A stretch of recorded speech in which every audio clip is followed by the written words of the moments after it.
Hello and welcome. In this video, we are going to look at how to open the heart according to David R. Hawkins. Opening the heart holds a special place in spiritual development because it shifts our entire relationship to ourselves, others, and the world. Before continuing, it's important to clarify one point. This isn't about vague or mystical ideas.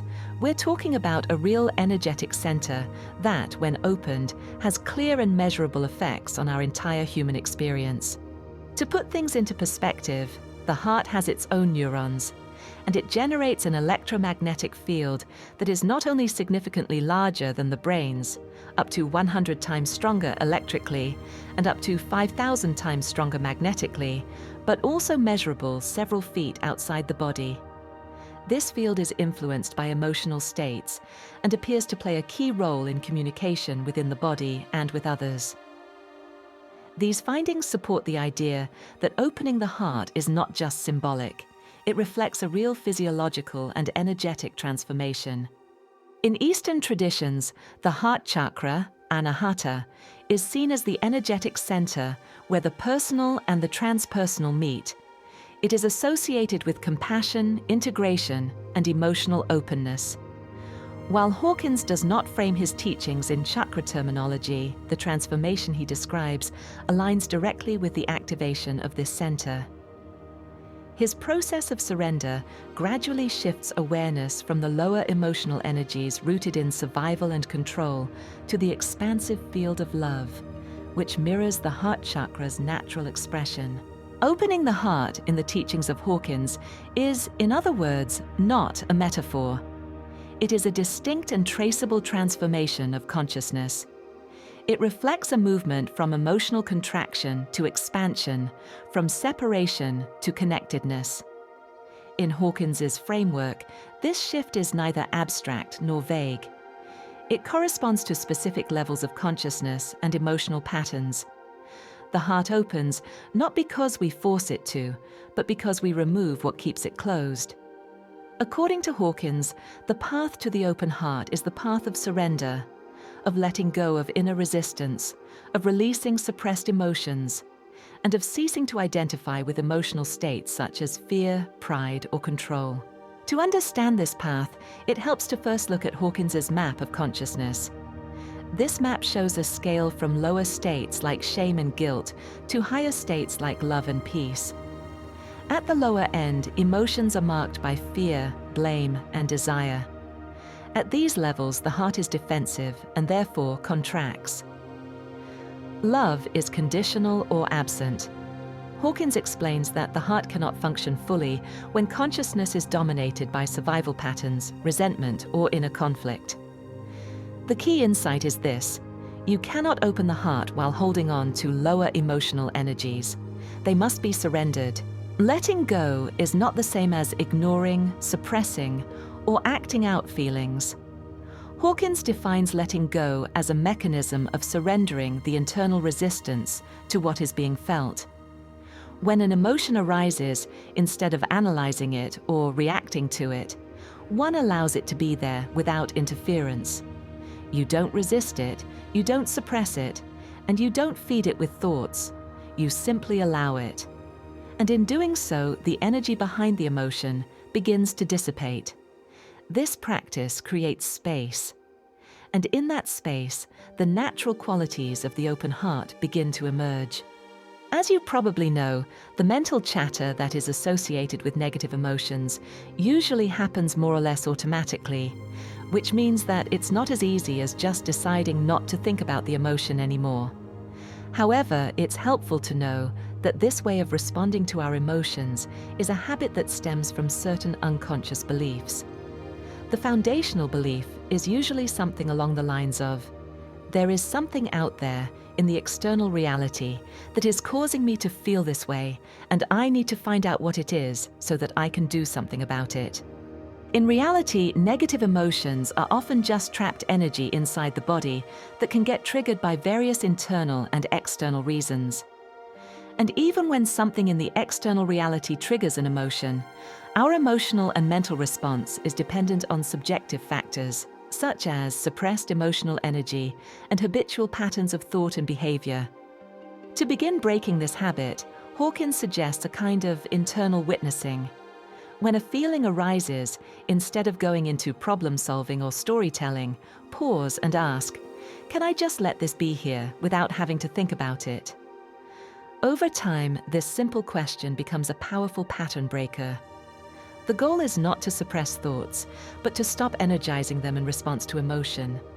In this, it's important to realize clearly that we are not our thoughts or emotions.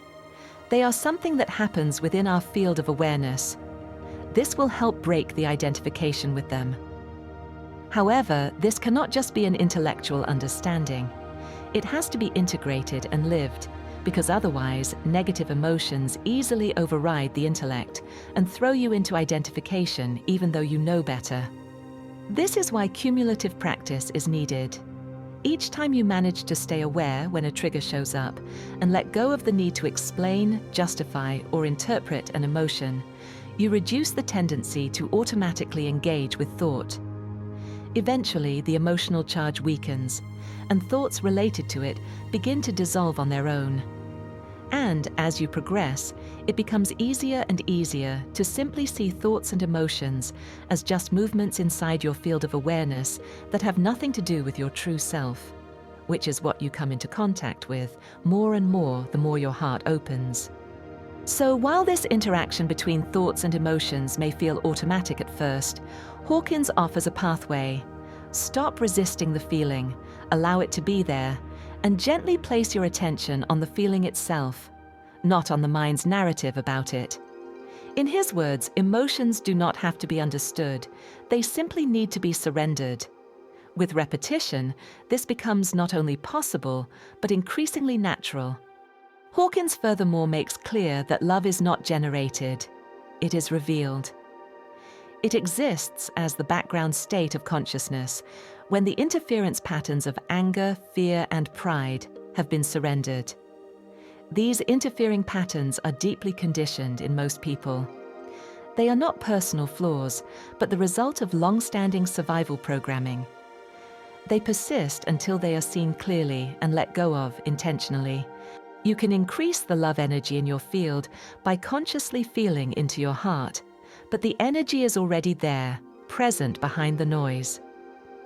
This works because the heart is the point of connection to the infinite field of awareness, the non-personal presence, invisible to most people, that permeates everything, holds all states of consciousness, and radiates qualities like love, peace, and truth. The central barrier to opening the heart is the ego's need to protect itself. It does this through positionality. Positionality means insisting on being right, on defending opinions, on needing validation or control. These patterns are tied to identity. As long as one is emotionally invested in being right, being seen, being superior, or even being safe, the heart remains contracted. Opening it requires an undoing of these positions, not by force, but by honesty and willingness. Honesty is essential in this process. Hawkins emphasizes that one must become aware of and admit to the emotional programs running unconsciously. These include the craving for approval, the avoidance of shame, the need to control outcomes, and the resistance to being vulnerable.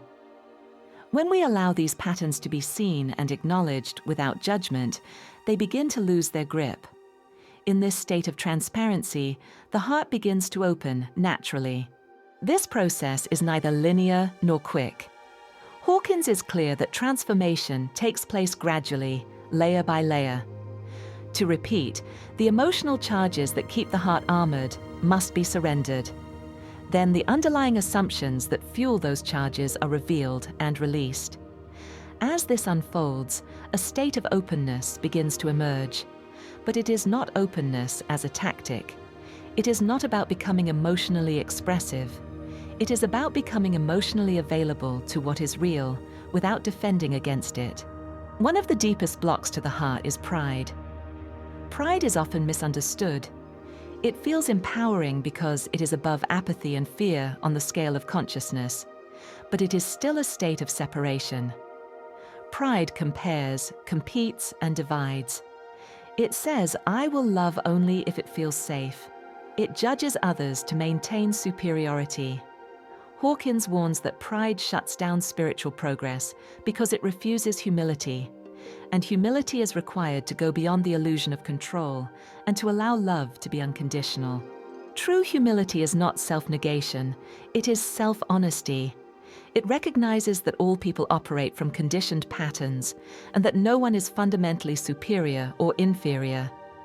Besides, we have no way of knowing where another person is on their journey, and pondering such matters does not have any useful purpose unless we are trying to figure out whether we can learn something from said person or not. As soon as we try to make ourselves better than someone else, we've fallen into the trap of pride. To open the heart, pride must give way to courage.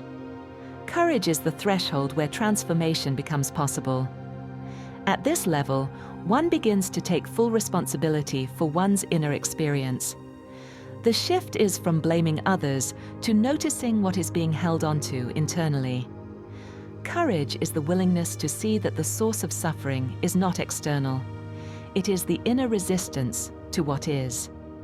This marks the beginning of genuine freedom. Hawkins does acknowledge that people can and do behave harmfully, but the key teaching is this: we suffer to the extent that we identify with the reaction.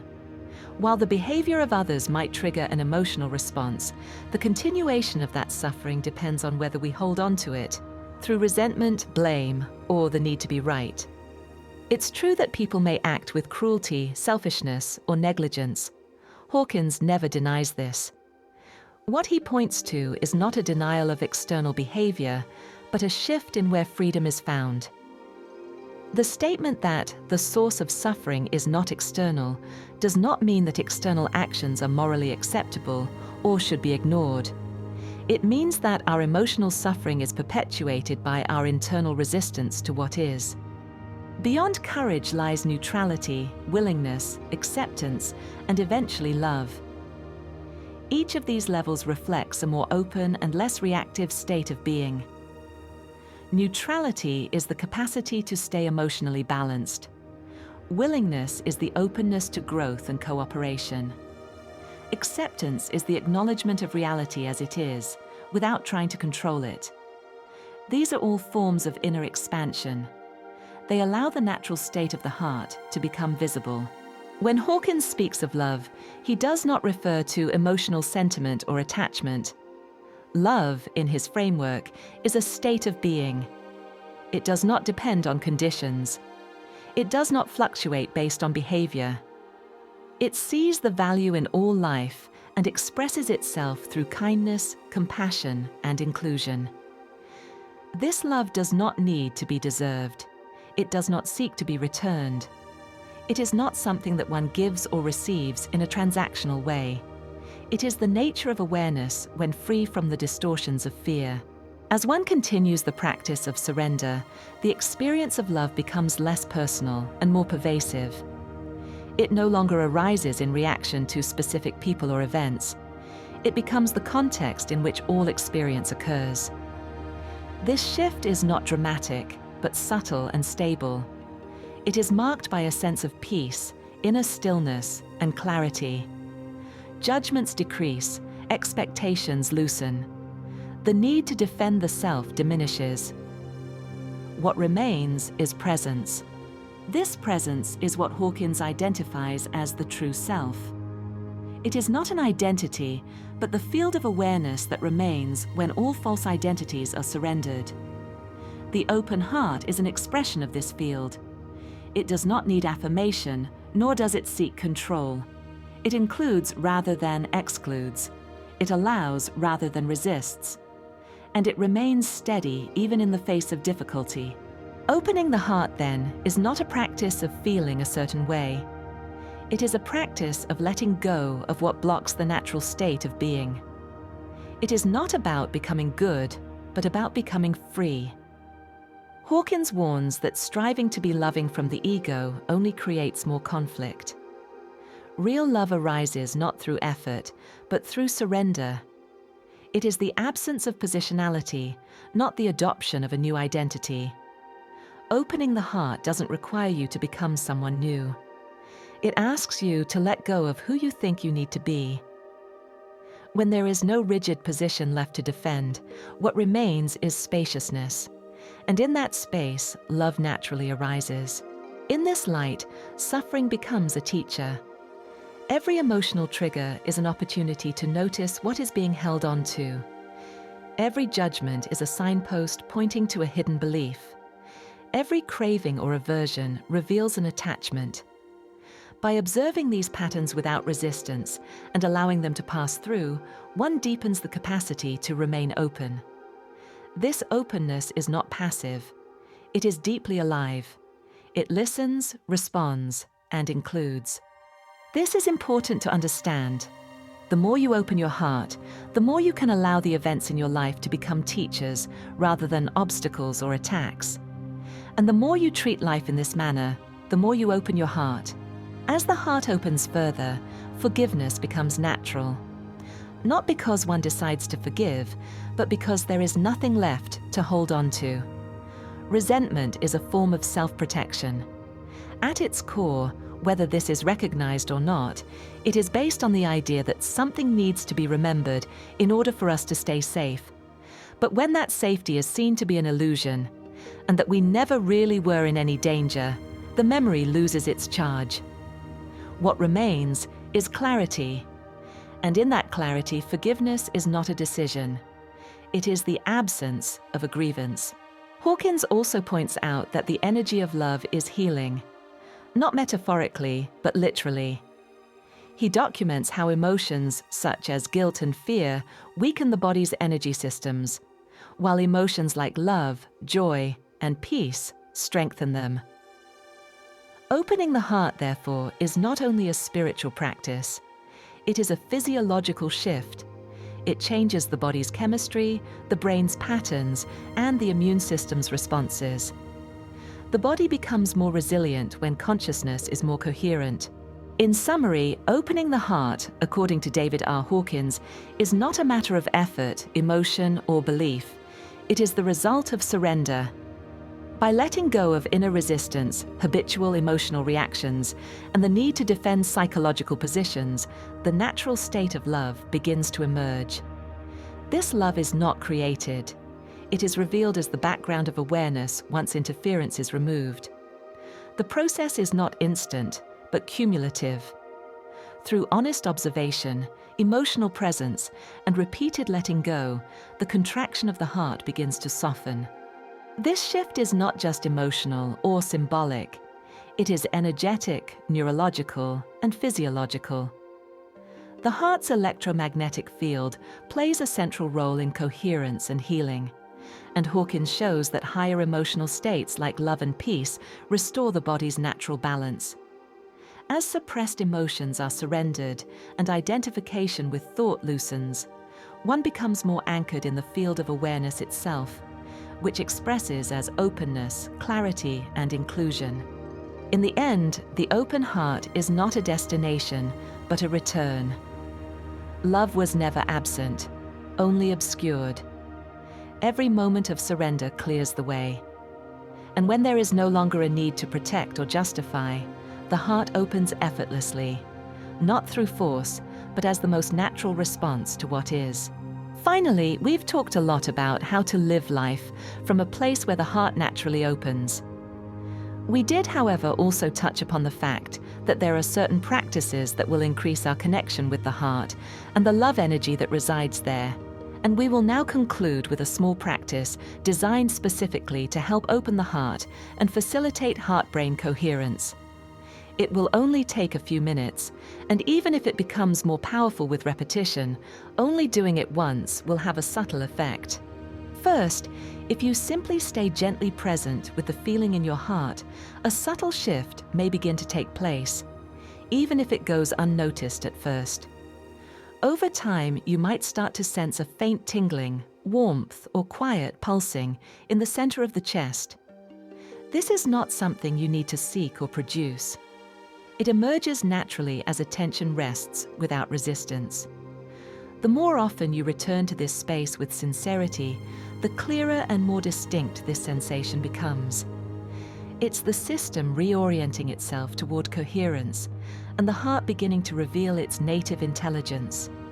Now, the exercise that we are going to go through in just a moment does not have to be followed slavishly. Its principles can be modified so that it fits into any kind of situation, whether you are sitting still or moving. With that being said, begin by settling into a comfortable and safe posture. Close your eyes and place one hand gently over the center of your chest.